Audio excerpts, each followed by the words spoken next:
Unataka nikufanyie kitu gani ili mimi kama ninakupenda?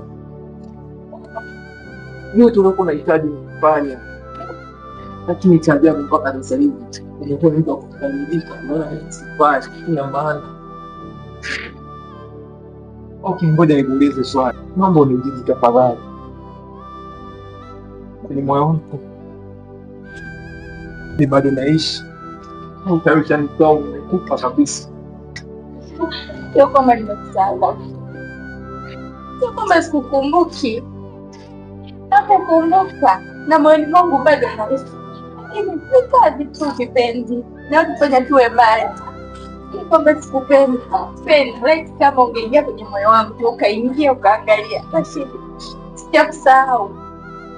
Nakupenda na unapumua kwenye moyo wangu.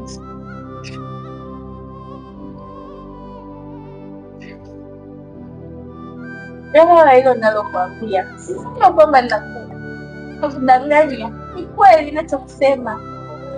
Okay, mimi nimeshakuelewa unachosema, sawa. Ila naamini kitu kimoja, kuwa mkono mtupu huwa ulamu.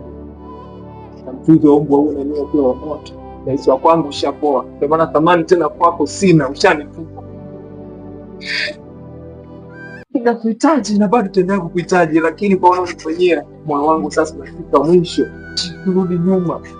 Basi hata kama pesa zingekuwa zinatafuta au zinaokotwa au zinatumwa kwenye nilichoma nikakupatia, lakini sina uwezo.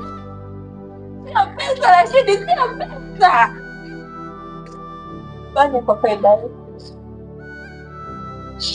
Japo kwa sasa niko mbali, lakini faida utakuja kuiona baadaye. Siko ni mzito kwangu, unanielemea. Hapana, mimi kulaumu, naongea ukweli yangu, naumia. Si mpaka nidondoshe chozi ndio uamini kuwa nakupenda. Naamini unajua ulikotoka mimi na wewe. Yangu bali nitesi huko mbali. Hata vigezo navyonipa ni kazi. Kifo ni kazi, ndio kushinda utu wangu kwa mapenzi yangu kwako. Nguvu ya mapenzi yangu kubwa kuliko hiyo kazi unayoiabudu kwa pepo njema. Nakosea na kwa shemu nakosea, naumia na mapenzi, nateseka na mapenzi, na wewe ndio sababu. I swear now, nikikukosa wewe, hakika atakaye kupata wewe nakula naye sahani moja. Rashidi, nisikilize. Kama unaona mimi nakukosea,